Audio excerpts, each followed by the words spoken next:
এরা সব চলে আসছে পোলের মধ্যে।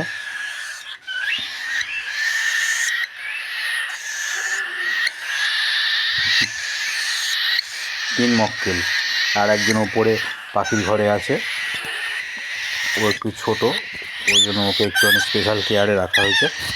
আর এরা একটু বড় হয়ে গেছে, ওই জন্য এদের এখনও নিচেই আছে। এরা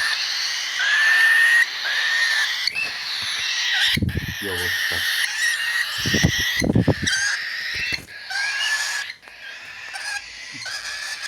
নিজের মধ্যে উঠছে।